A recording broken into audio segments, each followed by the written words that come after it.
केशवपुर नामक गांव में सोहन नाम का एक बुजुर्ग व्यक्ति अपनी इकलौती बेटी के साथ रहता था। उसकी आर्थिक हालात बहुत खराब थी। वह बहुत गरीबी में अपना जीवन यापन कर रहे थे। एक दिन उसके घर गांव का जमींदार धनीराम सेठ आता है और कहता है, मुझे उधार दिए हुए सालों बीत गए हैं, पर तूने आज तक एक पाई भी वापस नहीं लौटाई है। आज मुझे मेरे पैसे चाहिए, नहीं तो मैं तुम सबको धक्के मारकर इस घर से बाहर निकाल दूंगा। बस 2 दिन की मोहलत और दे दीजिए सेठ जी। कल मेरा बेटा शहर से लौटने वाला है। जैसे ही वह वापस आएगा, मैं सबसे पहले उसे आपके पास भेजूंगा और वो आपके सारे पैसे चुका देगा। आपने इतने सालों तक सब्र रखा है, तो क्या आप सिर्फ 2 दिन और नहीं रुक सकते? मैं आपसे हाथ जोड़कर विनती करता हूँ, मेरी मजबूरी को समझिए। अच्छा ठीक है, मैं तुम्हें 2 दिन की और मोहलत देता हूँ। अगर 2 दिनों में मेरे पैसे मुझे नहीं मिले तो तुम्हारा सारा सामान बाहर फेंक कर तुम्हें भी इस गांव से बाहर फेंकवा दूंगा। ऐसा बोलकर जमींदार वहां से चला जाता है। तब मीरा अपने पिताजी से कहती है, पिताजी, भैया 2 दिन में आ जाएंगे ना? अगर इस बार भैया नहीं आए तो जमींदार तो हमें गांव से निकलवा देगा। इस बार वह हमारी एक भी नहीं सुनेगा। आज देखा नहीं आपने, वह कितना गुस्से में था। वह तो आज ही हमें निकाल देता। तुम फिक्र मत करो बेटी, राजेश ने कहा है वो जरूर आएगा और उसने पैसों का इंतजाम भी कर लिया है। उसके आते ही जमींदार के सारे पैसे लौटा दूंगा। फिर फिक्र करने की कोई बात नहीं। 2 दिन ऐसे ही बीत जाते हैं, लेकिन राजेश नहीं आता है। दोनों बाप बेटी राजेश का इंतजार कर रहे थे। फिर एक आदमी सोहन के घर आकर बोलता है, अरे सोहन, गजब हो गया। जिस कारखाने में तुम्हारा बेटा काम करता था, उस कारखाने में बहुत भीषण आग लग गई है और उस कारखाने में काम करने वाले जितने भी लोग थे, सारे के सारे बहुत बुरी तरह से जल गए हैं और खबर मिली है कि उसमें से कोई नहीं बचा और इस कारखाने में तुम्हारा बेटा भी काम करता था। यह सुनकर सोहन के ऊपर दुखों का पहाड़ टूट पड़ता है और वो फुट फुट कर रोने लगता है। हे भगवान, ये क्या कर दिया आपने? अब क्या होगा मेरा और मेरी बेटी का? हम कैसे जिएंगे? ऐसे ही 2 दिन बीत जाते हैं। उनके गांव में एक आदमी सूटकेस लेकर आता है। उसी समय जमींदार भी वहां से गुजर रहा था। अरे भाई साहब, जरा सुनिए, यहाँ सुहान जी का घर कहाँ है? क्या आप मुझे बता सकते हैं? तुम कौन हो और कहाँ से आए हो? इस गांव के तो नहीं दिखते। आप तो जानते ही होंगे कि सोहन जी के बेटे की कारखाने में आग लगने की वजह से मृत्यु हो गई थी। उसने इतने सालों तक बहुत मेहनत करके बहुत सारे पैसे जमा कर लिए थे। वो सब लेकर घर आने ही वाला था, लेकिन उससे पहले यह दुर्घटना हो गई, जिस वजह से अब कारखाने के मालिक ने उनके परिवार वालों के लिए पैसे भेजे हैं। मैं उसके वही पैसे उसके पिताजी सोहन जी को देने आया हूँ। यह सुनकर जमींदार के मन में लालच जाग जाता है और वह सोचता है, क्यों ना मैं इसे बोल दूं कि मैं ही सोहन हूँ और इससे सारे पैसे ले लूं। वैसे भी सोहन ने मुझसे कर्जा लिया है, वह खुद तो मुझे चुकाने से रहा। मैं इसी से ही पैसे ले लेता हूँ, जिससे मुझे कर्ज का पैसा भी मिल जाएगा और मेरा काम भी बन जाएगा। पर इसके लिए मुझे इसे यहीं से भगा देना होगा। अरे भाई, तुम एकदम सही आदमी से मिले हो। मैं ही सोहन हूँ और जिसकी बात तुम कर रहे हो वह मेरा ही बेटा था। अच्छा हुआ भाई साहब, आप मुझे यहीं पर मिल गए, वरना मुझे पूरे गांव में कहां कहां भटकना पड़ता। ये लीजिए आपकी अमानत, अब मैं चलता हूँ। यह कहकर वह आदमी वहां से चला जाता है और जमींदार वह सूटकेस लेकर अपने घर आ जाता है।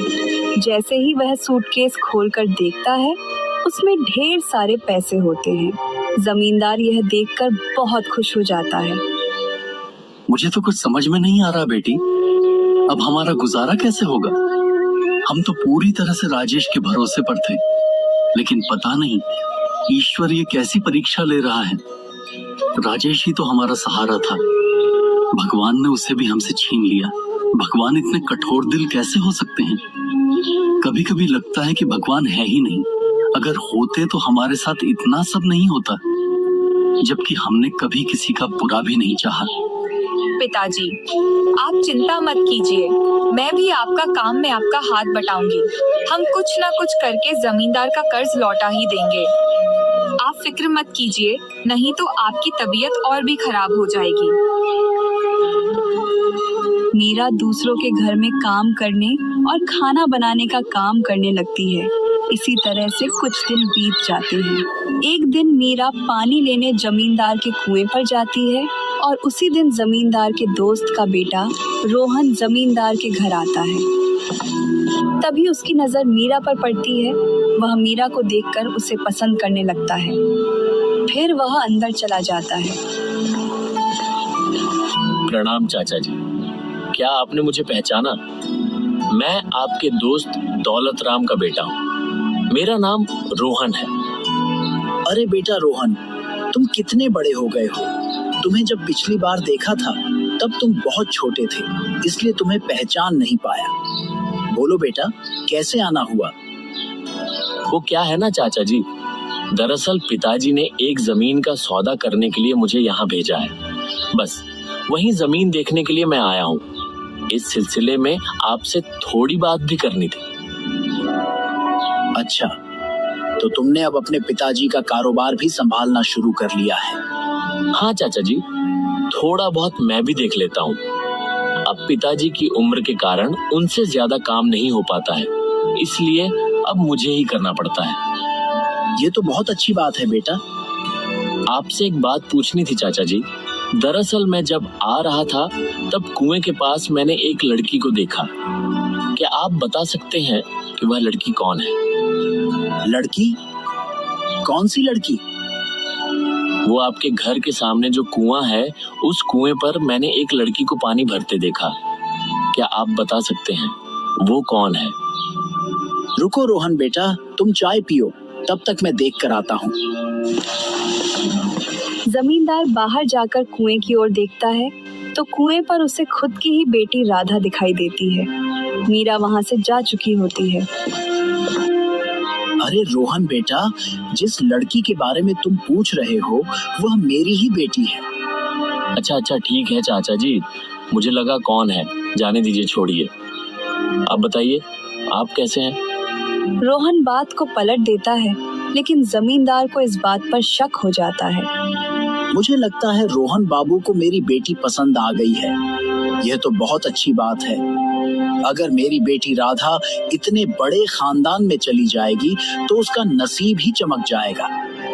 इतने अमीर लोग मुझे और कहीं नहीं मिलने वाले। इतना सोचकर जमींदार मन ही मन बहुत खुश हो जाता है। अच्छा चाचा जी, मैं अब निकलता हूँ, मुझे देर हो रही है। नहीं नहीं बेटा, 1-2 दिन रुक कर जाओ। जरा गांव की भी शुद्ध हवा में रहो। शहर तो रोज ही रहते हो, हमें भी थोड़ा मौका दो तुम्हारी खातिरदारी करने का। नहीं चाचा जी, इस बार नहीं। अगली बार आऊंगा तो जरूर रुकूंगा। इतना कहकर रोहन वहां से चला जाता है और घर जाकर डरते हुए अपने पिताजी से कहता है, पिताजी, मैंने गांव में एक लड़की देखी है। मुझे वो लड़की बहुत पसंद आई और मैं उसी से शादी करना चाहता हूँ। अरे बेटा, तुम किस लड़की की बात कर रहे हो? पिताजी, वो आपके गांव के दोस्त है ना, जिनके यहाँ आपने मुझे आज भेजा था, उन्हीं की लड़की से मुझे शादी करनी है। अरे वाह, यह तो अच्छी बात है बेटा। वह तो मेरा बहुत अच्छा दोस्त है, वह बिल्कुल भी मना नहीं करेगा। मैं कल ही उसके पास जाकर शादी की बात करता हूँ। वो भी यह सुनकर बहुत खुश होगा। दूसरे दिन रोहन के पिता और रोहन जमींदार के यहाँ आते हैं। अरे मेरे दोस्त दौलत राम, बहुत दिनों बाद आज मिल रहा है। तू तो बहुत बड़ा आदमी हो गया है यार। याद है हम दोनों ने साथ में ही कारोबार शुरू किया था। आज तू कहां से कहां पहुंच गया। आज तो तूने मुझे बहुत खुश कर दिया, जो अपने पूरे परिवार के साथ मेरे घर आ गया। मैं तुझे देखकर बहुत खुश हूँ। अरे यार, रोहन की वजह से हमें अभी आना ही पड़ा। दरअसल रोहन को तुम्हारी बेटी बहुत पसंद आ गई है और वह उससे शादी करना चाहता है। उसी की बात करने के लिए हम यहाँ आए हैं। हाँ हाँ दौलत राम, यह तो बहुत अच्छी बात है। तुमने आज मेरा दिल ही खुश कर दिया। हमारी दोस्ती आज रिश्तेदारी में बदलने जा रही है। इससे ज्यादा खुशी की बात और मेरे लिए क्या हो सकती है। चलो अभी अपनी बेटी को बुलाओ। हमें उसे देखे बरसों हो गए हैं। जब हमने उसे देखा था तब तो वह 5 वर्ष की ही थी। तभी जमींदार अपनी बेटी को आवाज लगता है और बोलता है, अरे बेटा राधा, जरा यहाँ तो आना। जैसे ही राधा अंदर आती है, रोहन उसे देखकर दंग रह जाता है और बोलता है, अरे चाचा जी, जिसे मैंने उस दिन देखा था यह वह लड़की नहीं है, वह लड़की कोई और थी। ये आप क्या बोल रहे हो रोहन बाबू? आपने उस दिन जिसे देखा था ये वही लड़की है। ठीक से देखिए, शायद आप भूल गए हो। ये वही लड़की है जो उस दिन कुएं के पास खड़ी थी। नहीं नहीं चाचा जी, मुझे अच्छी तरह से याद है, यह वो लड़की नहीं है। इतना सुनकर जमींदार सोच में पड़ जाता है। कहीं रोहन बाबू ने उस फटीचर सोहन की लड़की मीरा को तो नहीं देख लिया? उस दिन वहीं थोड़ी देर पहले वहां पानी भरने आई थी और शायद रोहन बाबू उसी की बात कर रहे हैं।